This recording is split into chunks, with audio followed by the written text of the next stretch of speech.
ज्ञानाञ्जनशलाकया चक्षुरुन्मिलितं येन तस्मै श्रीगुरवे नमः।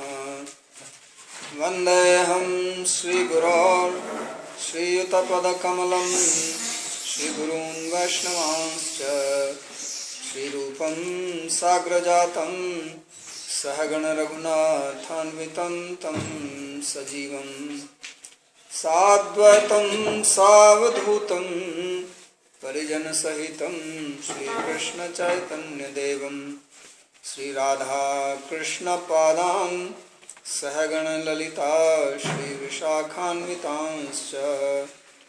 हे कृष्णा करुणा सिंधो दीनबन्धो जगत्पते गोपेश गोपिका कान्ता राधाकान्ता नमोस्तुते। तप्त कांचन गौरांगी राधे वृंदावनेश्वरी वृषभानुसुते देवी प्रणमामि हरिप्रिये। नमो महावदान्याय कृष्ण प्रेम प्रदायिने कृष्णाय कृष्ण चैतन्य नामिने गौरत्विषे नमः।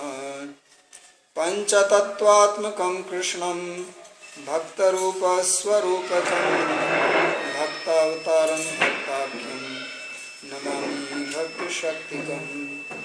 श्रीकृष्ण चैतन्य प्रभु नित्यानंद श्री अद्वैत गदाधर शिवासदि गौर भक्तवृंद।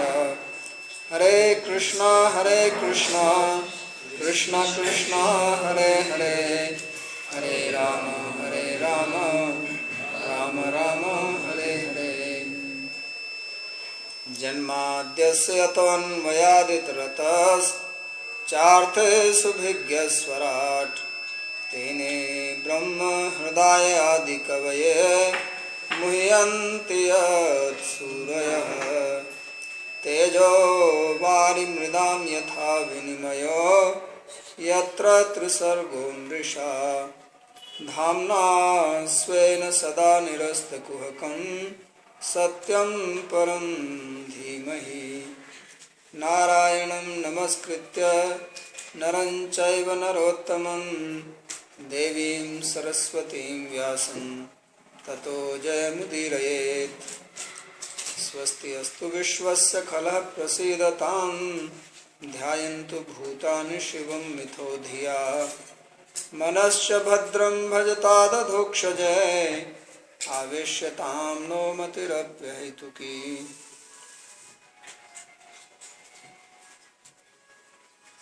So we are reading from Srimad Bhagavatam, Canto 7, Chapter 9, text number 37. These are prayers of Sri Prahlad to Lord Nrsingadev when he appeared and killed his father Hiranyakashipu. So we've been reading how he was explaining that Lord is unbiased, both in relation to material creation as well as to his devotees. And then he started explaining how he himself was blessed by the Lord through Narada. And now we are reading his explanation about the creation, how at the beginning of the creation cycle he manifested in the lotus from his navel, and then Brahma was born from that.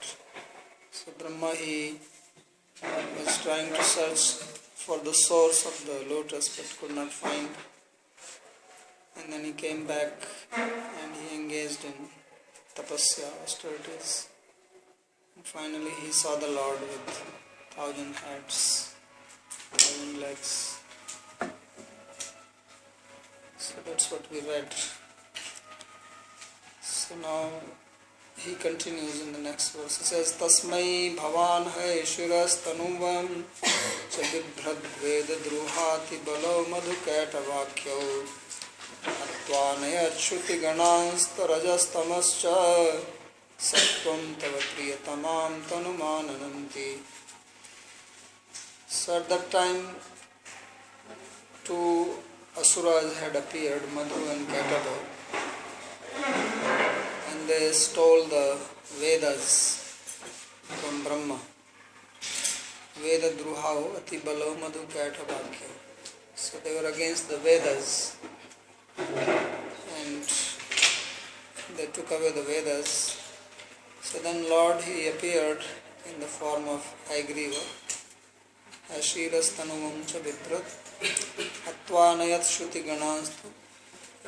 After killing them, he brought the Shrutis, the Vedas, and gave it back to Brahma. Rajastamasya Sattvam Ta Priyatamam Tanumanam. So Lord, he manifests his form, which is dear to him, as Hashir or Haigriva. He brings the Vedas. So this is an interesting story. How can somebody steal the Vedas? How is it possible? Do you have a library in which they came and took away the books?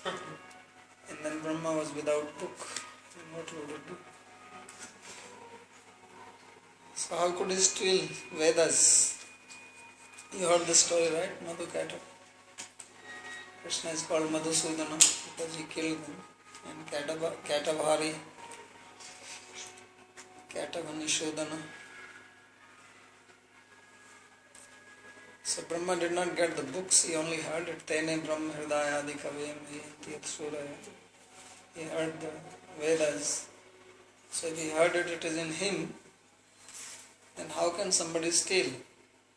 How can you steal my knowledge? You can steal my books. So what is the meaning behind it?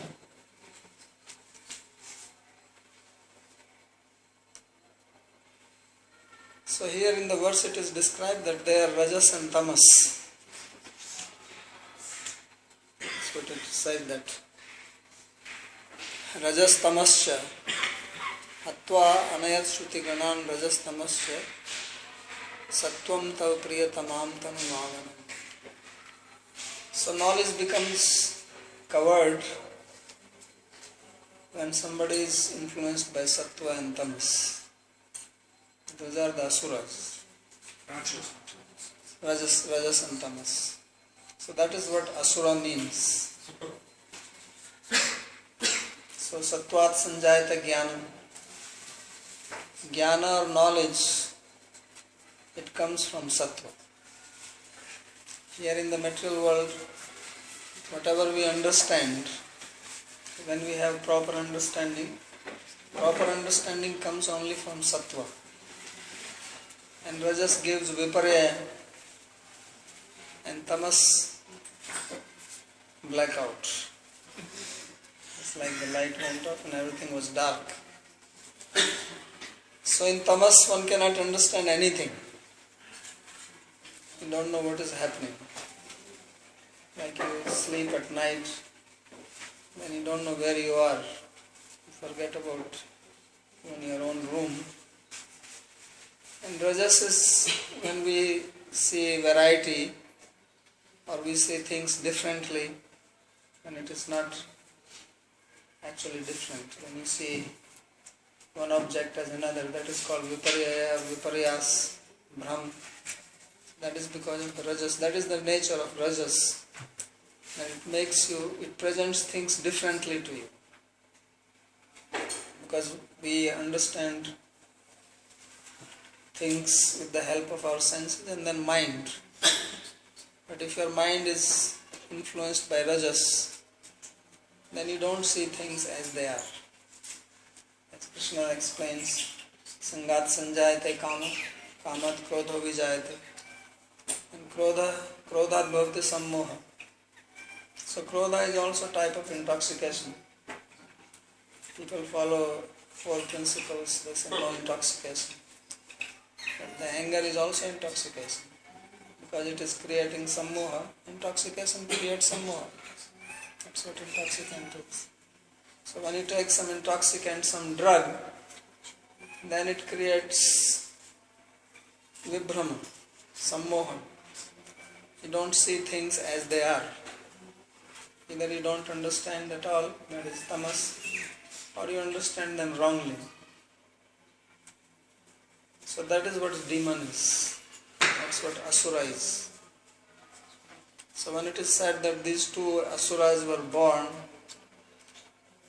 it is described in Mahabharata, the stories that when Brahma was sitting at the lotus, then 2 drops of water fell on leaves and they became Madhu and Katab. And they came to attack him. So he shook the lotus stand and then Vishnu woke up. And they ran away with the Vedas. So then Vishnu chased them and they actually kept the Vedas somewhere and then they came back to see Brahma. So then he got the Vedas. And when they went back they did not find it. So then they came again. Different stories in Mahabharata. So same story told in different ways. So then he killed them and gave the Vedas to Brahma. In another story, they came and they told Vishnu, "Oh, what are you doing here?" Lying down, they attacked him. So Vishnu started to fight with them. And then they said, "You take some boon from me." Those 2 of them are telling Vishnu, "Take one boon from us." So Vishnu said, "Okay, give me the boon that I kill you." So they said, "All right. But don't kill us on any land." So then he put them on his thighs and cut their heads.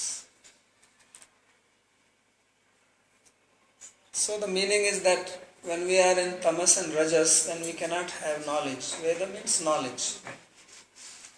So if we want to have knowledge, we have to be situated in sattva.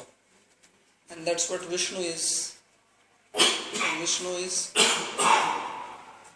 the gunavatar of sattva.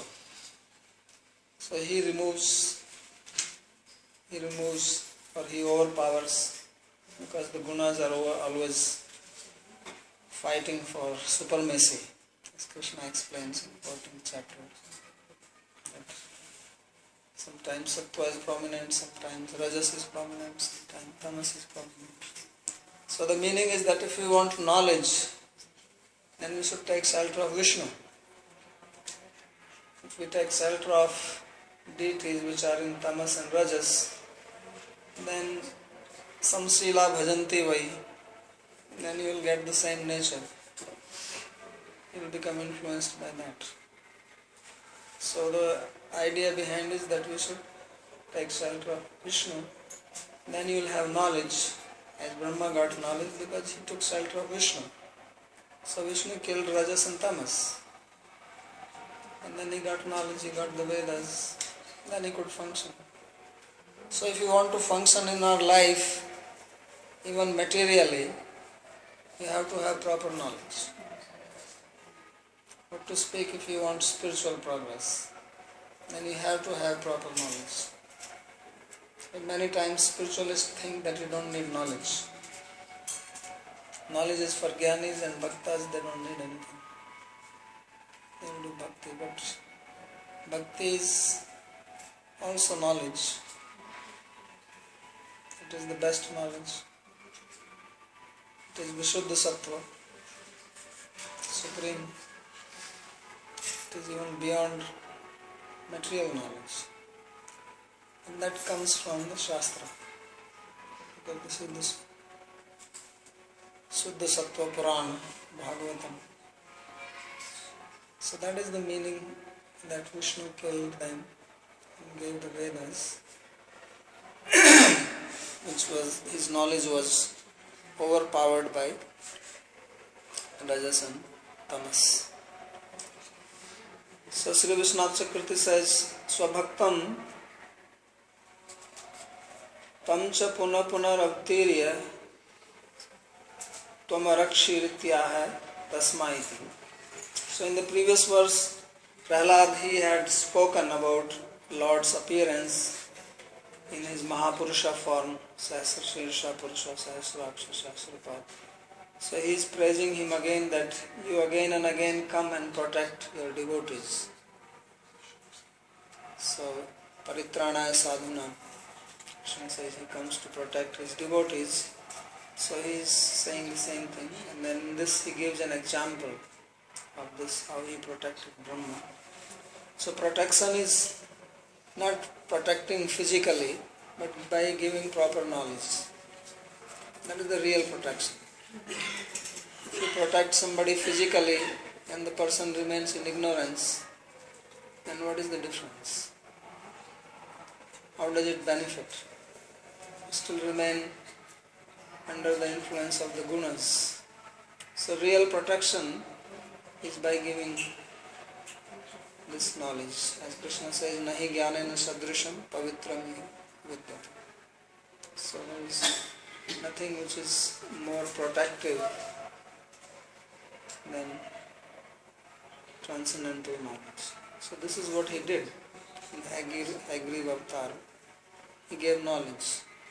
So Krishna also, he gives knowledge to Arjuna in Bhagavad Gita. He was not fighting himself. He was only driving his chariot, only leading him. So this is how he protects. Hagriv Murti Dadhat Shruti Ganan Anayat. So Lord, he manifested the form of Hagriva and brought the Shrutis. Tasmai Samarpayamasa, and gave it to Brahma.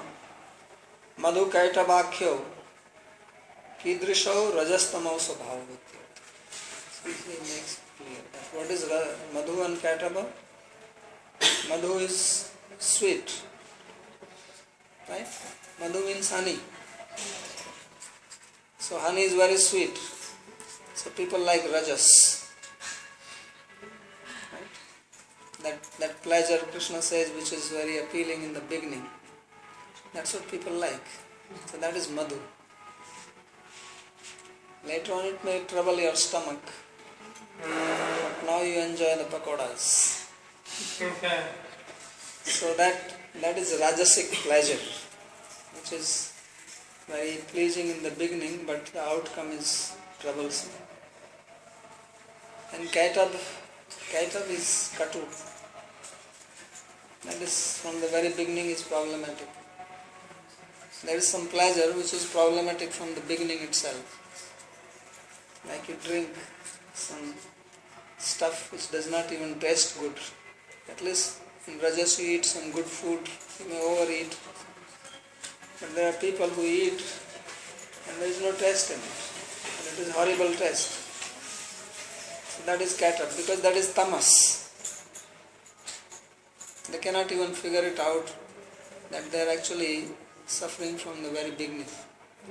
And then they continue to suffer. And they think they are enjoying. That is tamas. So this is the human mind. Human beings, they are considered as superior or intelligent than other species of life. But actually, once there was a meeting of animals. They had a meeting and they were feeling very sad by seeing human beings. It's like some good human beings, they see the plight of other people and they feel sad. We have to do something about them, poor people. So they were thinking that because they heard Darwin's theory and they understood that human beings were actually animals before. So they said, look how unfortunate some of our own people have become human beings. And see now how they are suffering. They cannot sleep, they have insomnia, they have anxiety, high blood pressure, psychic problem. He says, why did they do that?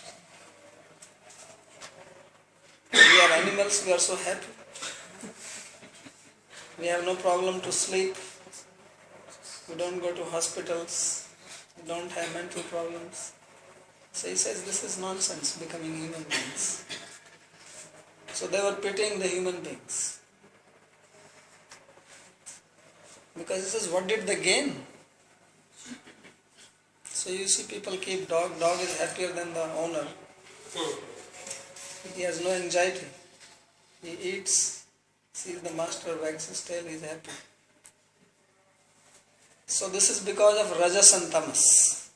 Human being is good because human being, if he is suffering, which shows that he has the possibility to get out of it. Animals remain animal. A dog is 100% dog.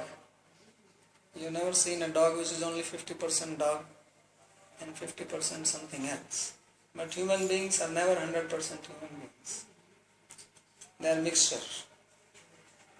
Some people are 20% human beings, 80% animal. Some are 80% human beings, 20% animal. So human beings have the possibility to go to the animal side, go to human side, go beyond human side. So that evolution is what Shastra is teaching, that you have to evolve and not glide towards animalism.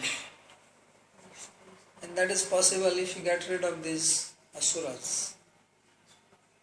Because they are the one who take away your knowledge. Tadasya harti pragyam. Vayuriva mambas. Vayurnava ambas. So tadasya harti pragya. Pragya is that by which we discriminate what is right, what is wrong. And in Ayurveda there is a very common word, those who have knowledge of Ayurveda, it is called pragyaparad. They analyze why do people fall sick. So in Ayurveda they say that basically there is only one reason for falling sick. They say it is called pragyaparad. That you offend your own intelligence. Aparad, everybody knows, offense, which means misuse.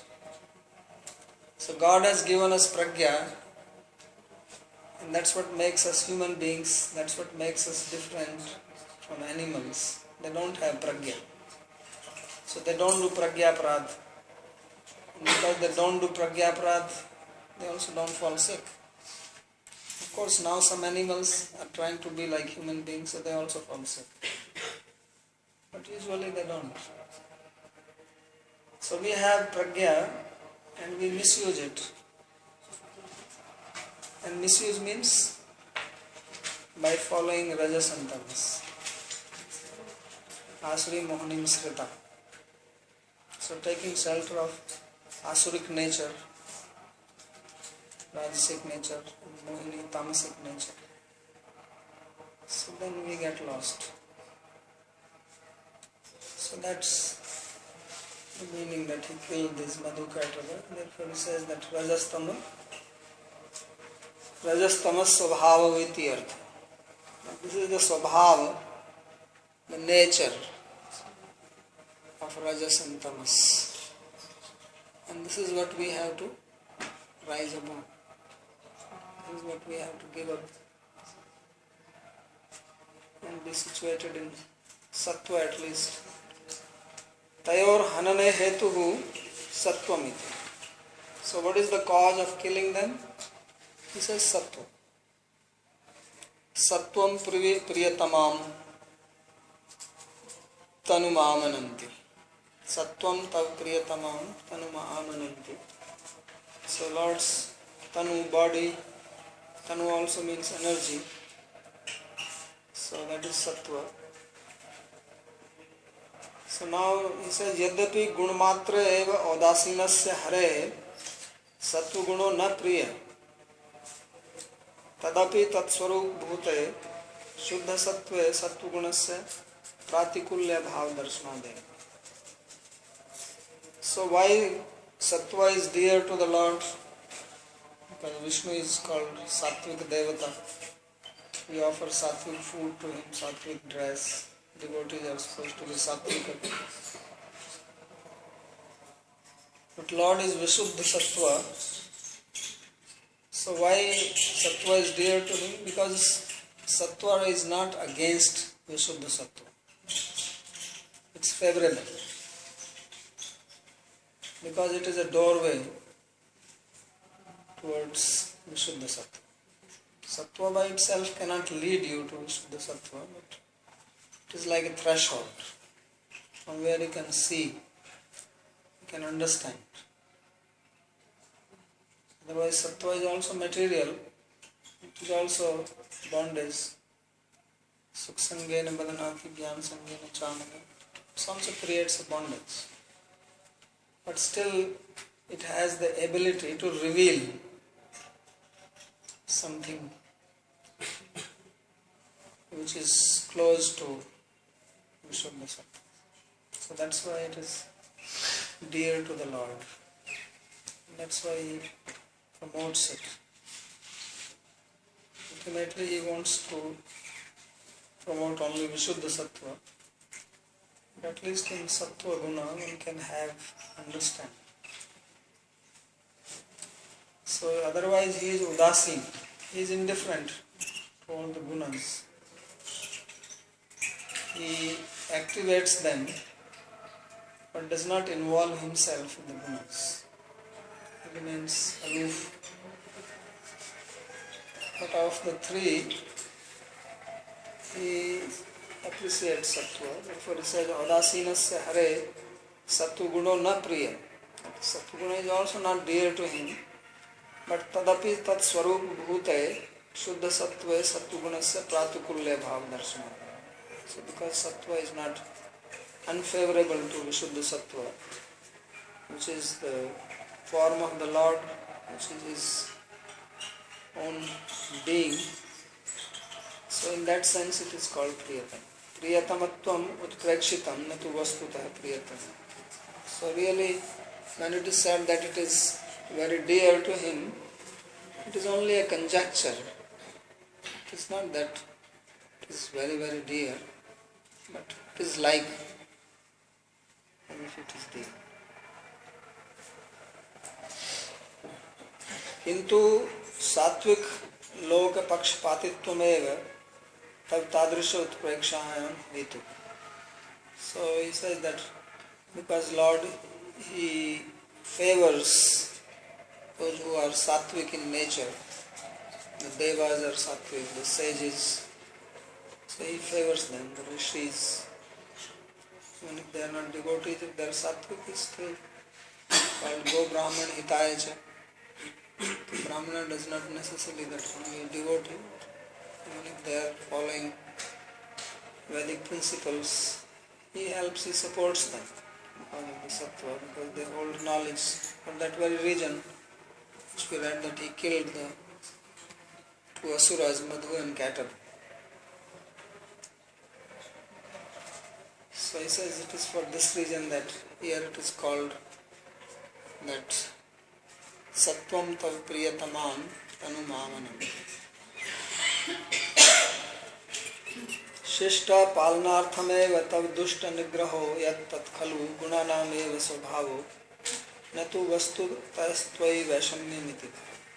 So now again the topic which was discussed earlier, it could be again raised that means he is again being biased because he is killing Madhu and Kataba, which is Rajas, and he is favoring Sattva. So that means he is not equal to everybody. Although he says Samaham sa bhutesu name desha asti na priya. It looks like that he is not. So Sri Vishwanath Chakravarti comments, he says that actually that is the nature of the gunas, not his nature. He is only giving energy to the gunas by his proximity. He also gives energy to Rajas and Tamas, because Asuras are not getting their power from anywhere else. But he personally is in charge of Sattva, and then Sattva overpowers Rajas and Tamas. So then it looks like as if he is favoring Sattva and he is against Rajas and Tamas. So that is only because of the nature of the gunas. and not his nature, because he is beyond that. So that's how it has to be understood.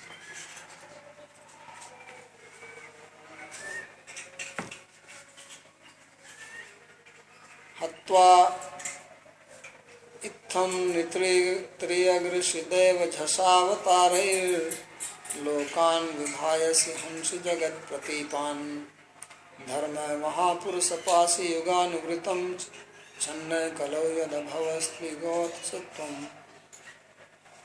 So now he speaks of more avatars. He says that in this way you take your avatar in human beings, in animals, aquatics, in devatas, in fish, dasavatari, lokan vibhavayasi, thus you protect people, and hansi pratipan, and those who are against, those who are trying to create imbalance in the society, disturbance, you kill them. So sattva means that which brings harmony, and rajas creates imbalance. So then Lord comes again and again to maintain balance. Otherwise everything will collapse. So that is the purpose of avatar. So that's why he says paritranaya sadhunam vinashaya cha duskritam dharma sansthapanarthaya sambhavami vinayam. So dharma means discipline, balance. It is necessary, because if there is no one to keep balance, then society will become topsy-turvy. So therefore everywhere there is some state government, some arrangement, police, army, to keep balance. Here in India, this is the logo, motto of the police people, Dharma Sansthapanartha. They keep it in there. They are very good in bringing out the logos. Paritranaya sadhunam.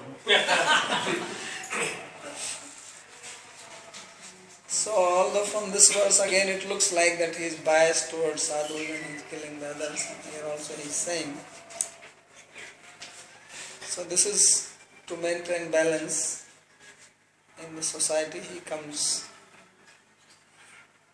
repeatedly. So dharma mahapurusha pasi yuganuvrittam. So he says, O Mahapurusha, O great person, you protect the dharma according to the particular yuga. And channai kalau yada bhavastrigo atsatvam. But in Kali Yuga, he says that you are channa, you remain hidden, covered. Therefore, he says that you are called Tri-yuga. Tri means three and yuga, so who appears in three yugas, Satyuga, Treta and Dwapar. And Kali you remain as covered. Therefore the name Tri-yuga. यथा विरिंचस्य कृते हैग्रीव अवतारः तथैव अन्येषामपि भक्तानां कृते अन्येऽपि अवतारः इत्याह इत्थमिति. So Prahlad says that just as for the sake of Brahma you took Haigriva avatar, so similarly for other devotees you take many other avatars. As Krishna himself says, Yuga Yuga. Vibhavayasi palayasi. So you protect your devotees. What is the meaning of loka here? Loka nam vibhavayasi. So loka means the devotees. Because all the activities of the Lord are for the sake of his devotees. Otherwise he is indifferent. And hansi ghatayasi. And those who are against the devotees, you kill them. Yuga yuga anurupam vrittam charitram yasya. So he says that your charitra, your activities, your divine play, it is according to a particular yuga, the time. As there are people then accordingly you manifest yourself. So, seeing the level of consciousness of people, the Lord appears in a particular form so that they can understand, they can appreciate it.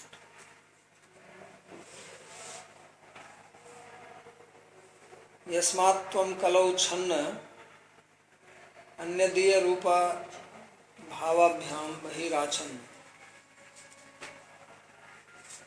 So he says that externally you remain covered. Atah saeva tvam triyuga iti prasiddha. Therefore you are called triyuga. Satvadi yugtra eva swasya prakhyapnat. Natu kalavitya. That you make yourself popular only in the first three yugas and not in Kali. So Channa Vishwanath Chakravarti Thakur, he comments that Anyadiya Roop Bhavabhyam Bahirachan. So you keep yourself covered by others' form and others' bhava. Which means that you do not manifest your own form or own bhava. So that's what he refers to Chaitanya Mahaprabhu. That Chaitanya Mahaprabhu is Krishna himself, but he came covered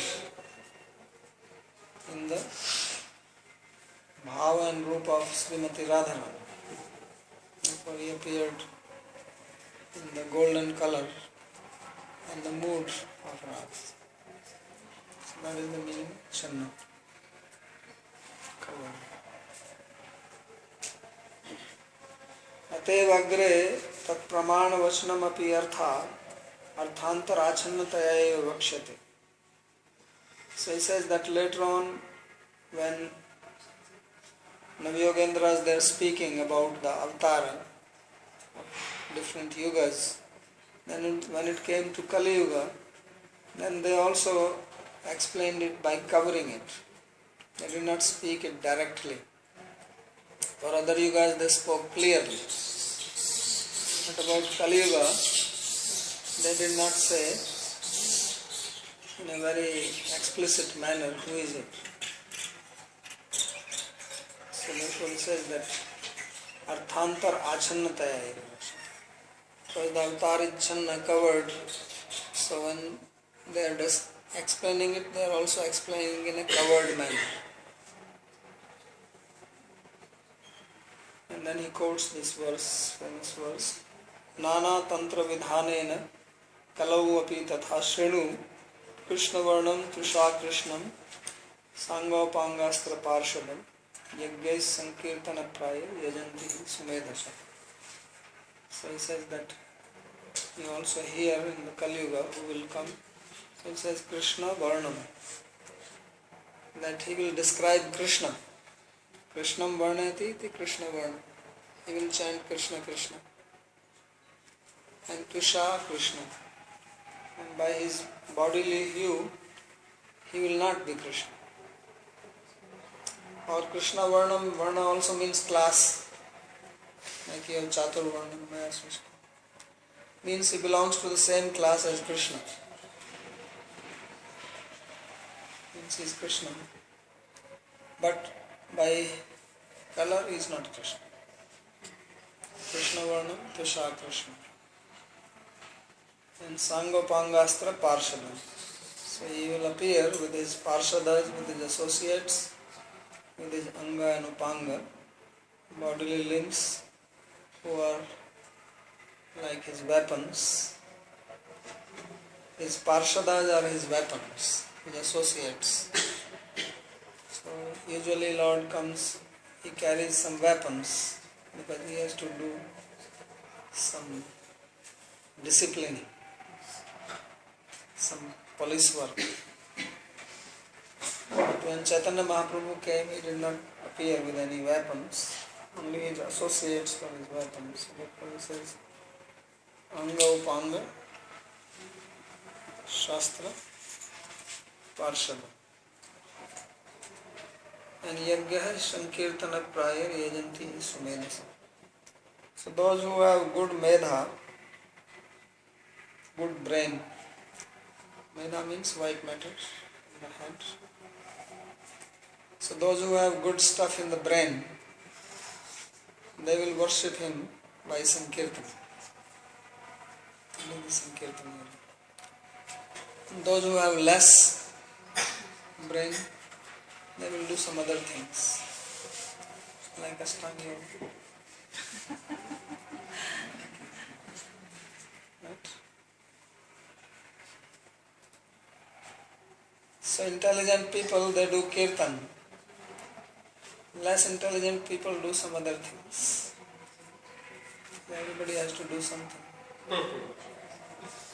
So this is Sumedasa. Not only Medasa, but Sumedasa. Those who are highly intelligent, like our Goswamis.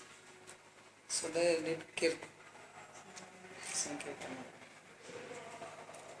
So this is the meaning of Channa Kalau. Natas manastav kathasu vikunthanatha sampriyate durita dushtam asadu tigram kamaturam harsha shoka bhayeshanartam tasmin katham tav gatim vimrishami dinaha. So now Prahlad is speaking out of humility. After speaking all this, now he comes to the practical part. So if you see the prayers, they have some, what we call, some standard is there. It's not that they just pray left and right. They speak and then they come to their real point. So the real point is that he has to now submit some prayer. Why is he saying all these things? So now he speaks about himself. So although he is a devotee, he is a Mahabhagavata, but he is saying, I am a Deen. I am a poor fellow, low, and I don't have any property. So what is his problem? So he says, Naitan manastav kathasu vikunthanatha sampriyate. He says, O Lord of Vaikuntha, problem is my mind. So whether somebody is poor or somebody is rich, that is not understood from the external wealth. External wealth, foolish people can also have. Many have. And many intelligent people are not wealthy. Although usually people think that somebody is rich is intelligent. Somebody is poor is not intelligent. But the real test of intelligence is what is the mind. Test of one's wealth is the state of mind. If one's mind is peaceful, mind is balanced, mind is free from anxiety, stable, fixed, then one is intelligent, then one is learned. That is the sign of wisdom. Like for Krishna, he was calling Arjuna that you are foolish. You speak big words, but you are lamenting. So if you are lamenting, then you are not wise. That goes against wisdom. Then you are not learned. So therefore Prahlad says that my mind is very troublesome. He says, Naitan manastav kathasu vikunthanatha sampriyate. My mind does not take pleasure in hearing about you. It runs here and there. So Prahlad says that I have what is called ADD, Attention Deficiency Disease, Disorder. So he says, I have ADD. That's what he said. Why is that?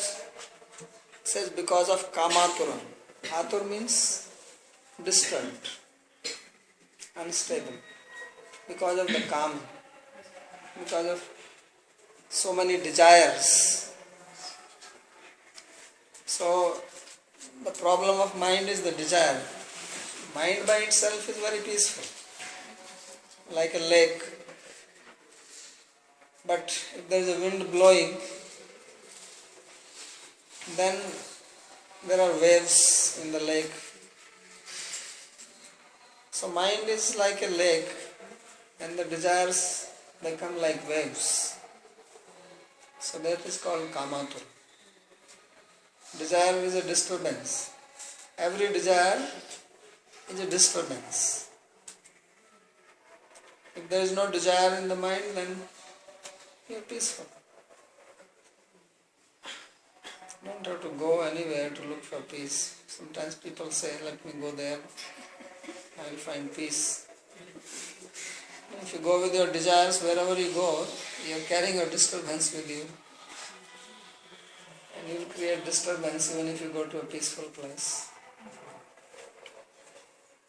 Or if you meet even peaceful people, you will disturb them. Because you have to bring it out, these waves.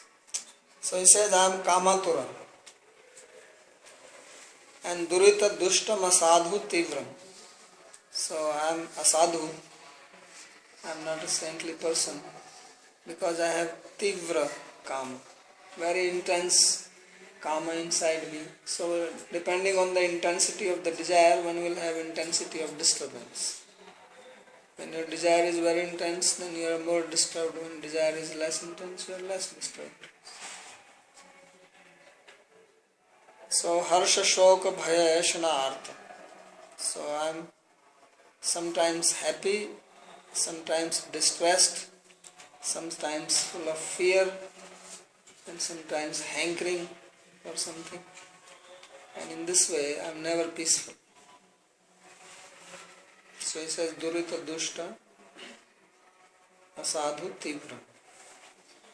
So this is my wickedness, my sinful nature.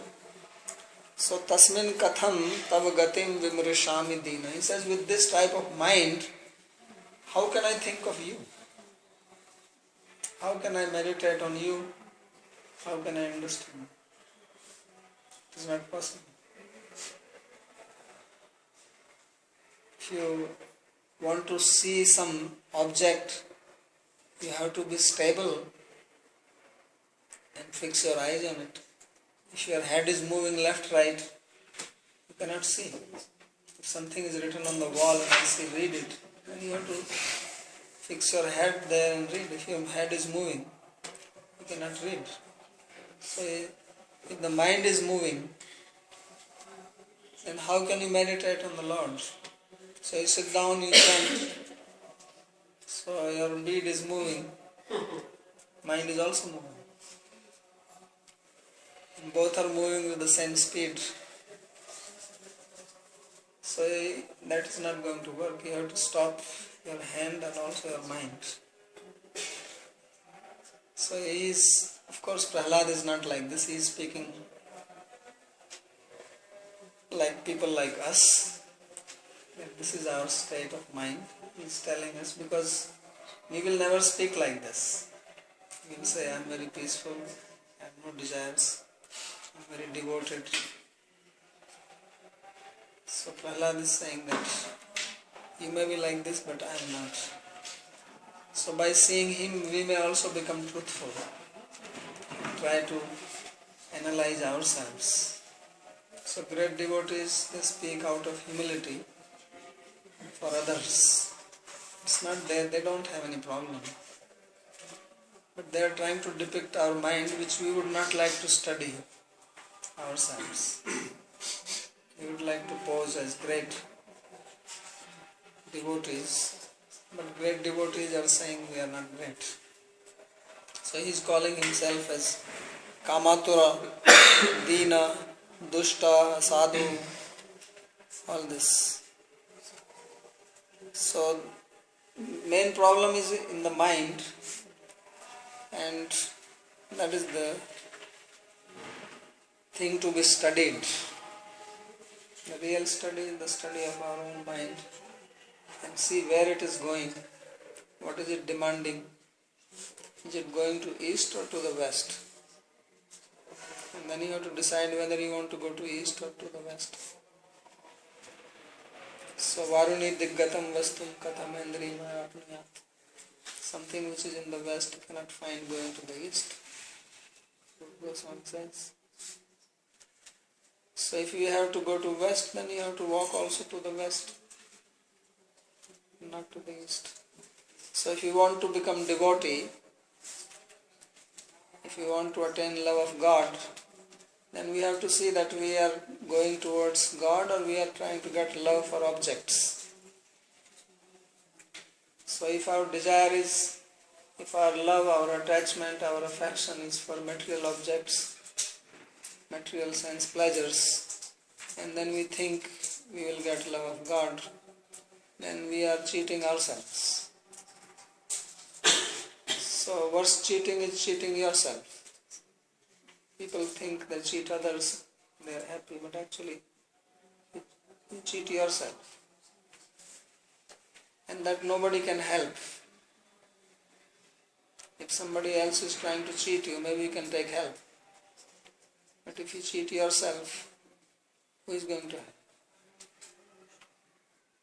So Prahlad is saying this, that please do not cheat yourself. If you want devotion, if you want love, then you also have to act accordingly. If you act contrary to that, then forget it. So he says, Tadevam muhurapi avtiryatvam sviya rupa guna lila amritam varshashi tadapi asmakam papishtham manas tatra na prinati.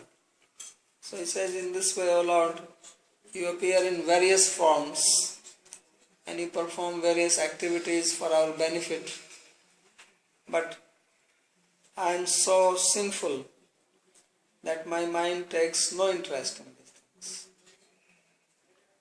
I am interested in all types of other garbage which is plenty now available freely. You can go on internet, don't have to now go anywhere. It's all available in your own place. And he says, this is what I like, but I have no interest in hearing about your qualities, your activities, your lila, your rup. So durvishya vishagarta eva muhu patati. I am fallen into a ditch which is of garbage. Durvishya vishagarta. It says the poison in the form of durvishaya. Visha means material object and visha means poison. So these vishaya are the vishas.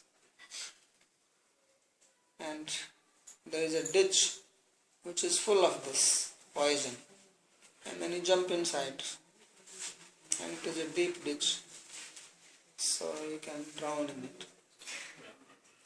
So he says, Eva muhu patati kim kurma. He says, my mind is always going inside this ditch again and again. What can I do? So this is what it speaks in 3 verses. Naitatiti 3b. Tava rupa guna liladinam kathashu nanuvati sadvishu api kathasu kimiti na priyate. So he says, I take no interest in your katha.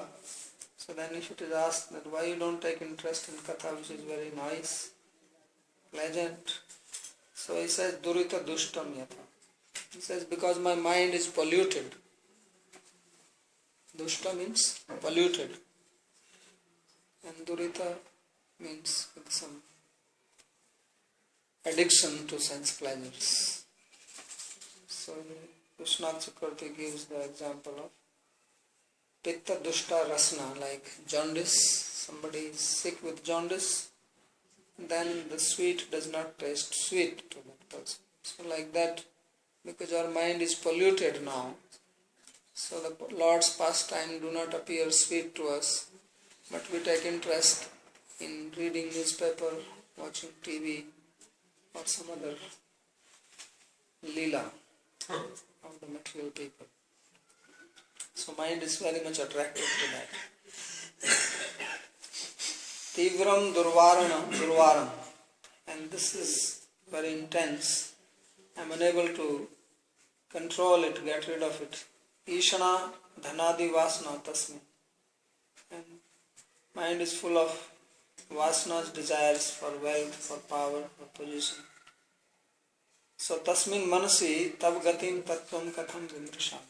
So with this mind, how can I understand philosophy? How can I understand your tattva? Does not take interest. I take the book, I read 2 lines, I fall asleep. So he says, because it is too heavy for me. Mind just doesn't take an interest in it. Yadyapi Mahabhagavatasya Prahladasya Mano na prakritam etadrisham. So he says, although Prahlad is a Mahabhagavatam, he is a great devotee, top class devotee. He does not have a material mind like this. So then why is he speaking? So he says, Tvada Virya Gayan Mahamrita Magna Chitta Ityasya Vagrimokte. He himself will take that I will engage, I will be completely absorbed singing your lila, your pastimes. So tadapi premno vichitra vidha tarangavattvena ati danyodayadeva premi lokasya evam bhaktir naviruddhati.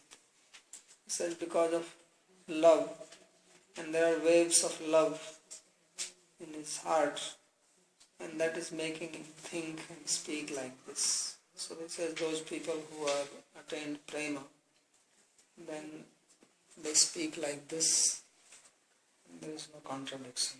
So this is how Prahlad is describing the state of his mind in a very humble mood. So I'll stop here if there is any question.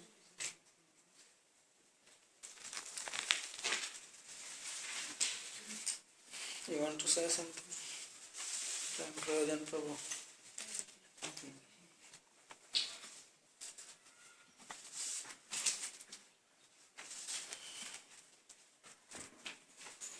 How narrow or broad should we understand that word Sankirtan in the Krishna Varnam verse? How broad? Literally, does it mean really only Sankirtan or the whole? Because sometimes it's explained as Sankirtan movement and other things. Well, Sankirtan is mentioned there, but it does not say only Sankirtan. Means this is what you call Lakshana for other limbs of bhakti.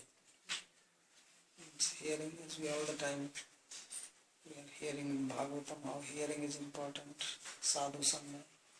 So it really means the whole package? Means bhakti.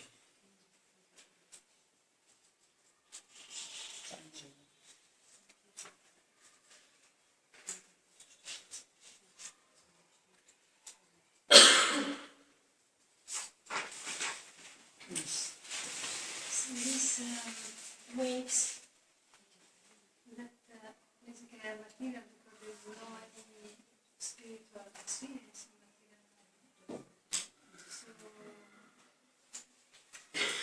So there is no steadiness because of the desire. But my question is, if somebody, like myself, I never experienced anything spiritual, so then I have just to assume these absorptions are also in the mind.